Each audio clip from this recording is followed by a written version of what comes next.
here from Happy Indulgence Books, and I'm here to share with you my February book haul. So I got a lot of interesting reads this month, some which I'm really looking forward to and can't wait to share with you guys, and some I haven't heard before, and it's always great finding out new reads. So first I'm going to talk about the books that I bought myself, then the books that I borrowed or were gifted, and also the books that I got from publishers as review copies and unsolicited review copies as well. So I bought We Are Okay by Nina LaCour, and check out that artwork. It is absolutely beautiful. She writes really great LGBTQIA contemporaries, and this one was sort of like a quiet contemplation of grief.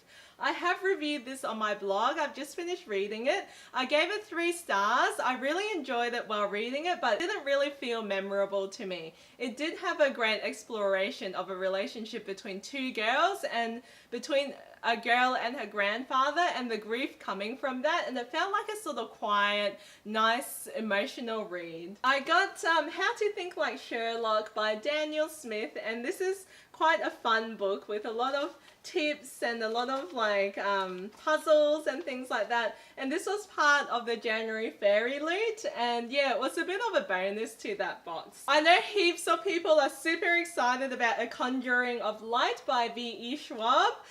Actually, I have not read the second book yet, so I can't wait to read this one. I love big books. Look at how much there is of this one. This is a part of the Darker Shade of Magic series. I have read the first book. I would like to reread again, and it talks about, you know, fantasy, different versions of London and traveling between them. Just the characters are really great, and I cannot wait to get to the end of this series. Got this as part of my February Fairy Loot, so that's Caraval by Stephanie Garber.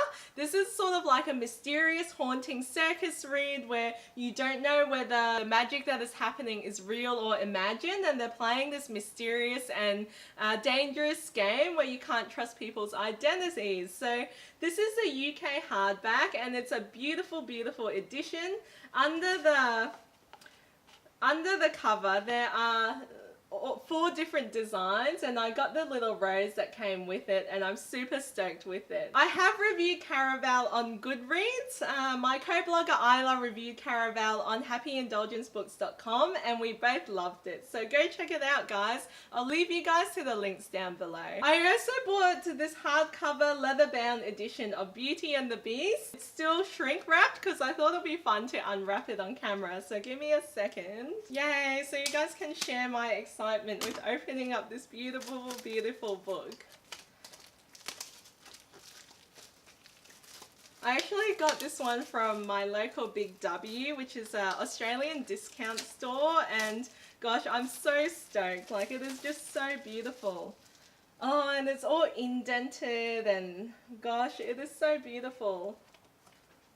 Oh, check out the beautiful end papers. I can't wait to see the movie, by the way. It's so worth it. It's by Harper Design, and it's got a little rose and foil, and it's indented. It's an illustrated edition too.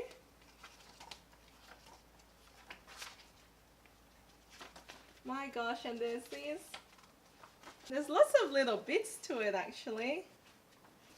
Oh!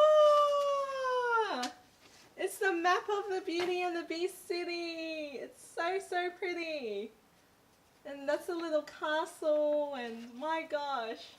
And then this is, oh, it's a pop-up of the house with the dress, and there's all these little pop-ups and bits and pieces in the book. So, yes, I won't give away everything.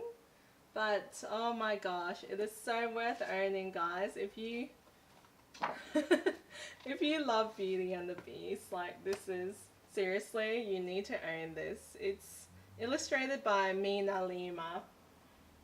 So I got The Fire Horse Girl by Kay Honeyman from the library. It sounds like a diverse historical read about a fire horse girl, and apparently in the Chinese zodiac that's the worst girl to be because you're strong, independent, headstrong, reckless, but then she sort of escapes her circumstances from China to get into America, and then it talks about the historical America that doesn't welcome Chinese immigrants, and you have to go through all these barriers through Angel Island. And yeah, like, it sounds like a great read. It's a bit of an older read. I think it was released in 2013, so I haven't heard too much about it, but you know I love all books about Chinese protagonists, and I'll let you guys know how this one goes.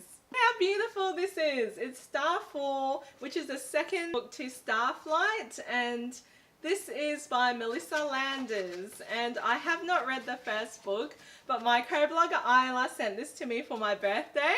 Thanks, Isla. And now I'll show you guys the books that I got from publishers in Australia. So I got History Is All You Left Me by Adam Silvera, and this one is from Simon & Schuster, Australia.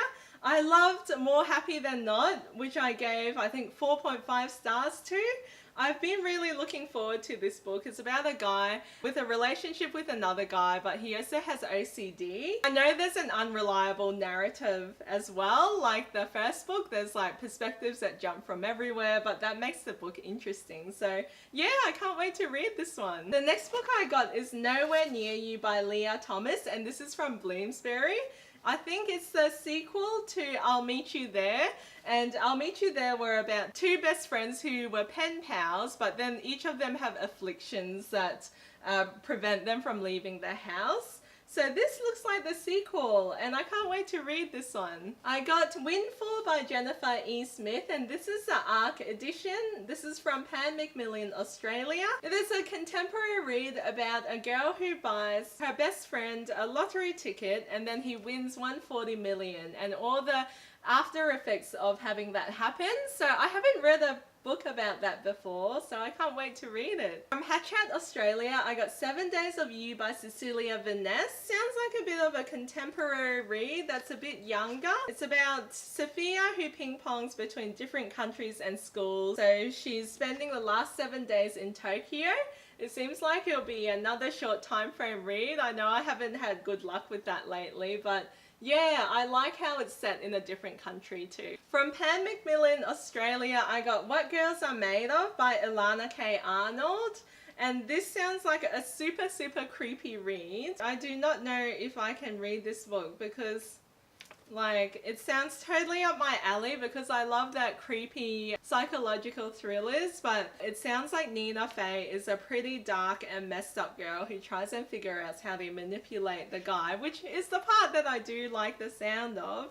But she's also volunteering at a high school animal kill shelter where she realizes that dogs waiting to be adopted, love only comes to those who are quiet. So, you know, I just adopted a golden retriever doggy, so I don't know whether I can deal with that. The next book I got looks like it's a ballet mystery, like a bit like Black Swan.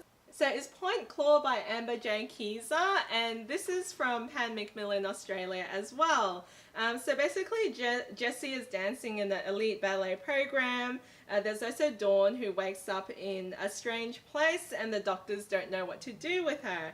They're both childhood friends and they don't know whether they should go for gold or not because they don't have much to live for. And gosh, it sounds like a super creepy read about ballet and I love the sound of that. The next book I got is The Secret Science of Magic, the Advanced Reading Copy or ARC edition, and that's by Melissa Keel. I have read another one of Melissa Keel's reads. I think she has Life in Outer Space and The Incredible Adventures of Cinnamon Girl that I wasn't too much of a fan of, but it comes with this super cool playing card. I love books with extra swag. We're joining the blog tour for this on Happy Indulgence. And basically this book sounds like it's about child prodigies, what happens after they graduate high school. So it sounds like a pretty interesting contemporary twist to it. So that is from Hardy Grant Egmont and we can't wait to read this. I got Hearts and Other Body Parts by Ira Bloom, and this is actually from Scholastic in the USA. They sent it to me as a book valentine, which was a pretty cool surprise, and this is a little playlist that came with it. It also came with a little Happy Valentine's Day card. It's about all three witches from high school. They're waiting until the arrival of two new students. One of them has an oversized brain, an oversized heart. Another is impossibly handsome late transfer from the UK who has the girl instantly memorized. It sounds super addictive, super hilarious, and also a little bit gruesome. I also got The Things We Promised by J.C. Burke, and this is from Allen and Unwin. This is another one of those reminiscent early 90s reads. It's about her brother Billy who comes back from New York. He's a makeup artist and he promises to make the girls look absolutely amazing for their high school formal, but then she realizes that his life in New York wasn't everything amazing like what they had thought, and it sounds like there's a lot of things that unravel from there. I will be reading this book for OzYA in April. So I was around in the early 90s, so we shall see how nostalgic it makes me. From Allen and Unwin, I also got Hotaka, a novel by John Heffernan. This talks about a Japanese tsunami striking Omariwan, which is a coastal town. It sounds like it's a boy who lives between the natural disaster zones, between Japanese earthquakes and the tsunami, trying to rebuild his home. And all he wants is to make a local memorial concert for his town, but he's got an anti-seawall movement against him. It's dangerous for him and his friends. They don't want to go ahead, and gosh, it sounds like a really, really moving book. There's also Wonderful Feels Like This, and this is by Sarah Lovestand by Allen and Unwin. It will be released in April 2017. This actually reminds me of a book that I got recently called This Beats Perfect, because it's about a girl who wants to pursue music as a career, and she needs to convince everyone around her to go to a music school in Stockholm. So yes, I'm glad there's a lot of new musical reads lately for people who do want to pursue that career path. It's often inspiring. I did get 3 packages as well, so they are all from Aussie publishers, and I thought it would be fun to finish this video off by unboxing them. So I usually unbox my bookish packages on Instagram stories, so make sure you've added me on Happy Indulgence. And yeah, it's just lots of fun unboxing. You just don't need to worry too much. Oh, I got a finished copy of History Is All You Left Me, which I just got before, so I might do a giveaway for this one. So thanks Simon and Schuster. I'm pretty sure I know what this one is. It's from Allen and Unwin, and everyone's been unboxing it. So that is Spellslinger by Sebastian de Castiel. It sounds like a pretty neat magical read. It will be released in May 2017. It sounds like a darkly humorous story combining tricks, traps, duels and magic for a witty and fast-paced adventure. So yes please, it sounds absolutely up my alley. This is from Hotkey Books. My last package, which I am unboxing for you guys today, is, let's have a look. So this is Agent Nomad, the 11th Hour by Skye Malky-Wegner, and it sounds like it's a bit of a middle grade read about a 15-year-old girl who becomes a secret agent for Helix, and there's a bit of an undercover traitor that they have to uncover. I have already received a copy of this book as well, so I might do another giveaway, and that is from Random House Australia. So this is some of the books that I could pick up and show you guys just for my book haul video. And yes, I hope you guys enjoyed my, hang on, it's so heavy. So I hope you guys enjoyed my February book haul video. If you loved what you saw, leave me a comment down below and give me a thumbs up. Subscribe if you want to see more, and I'll see you guys next time. Thanks guys, see ya, bye.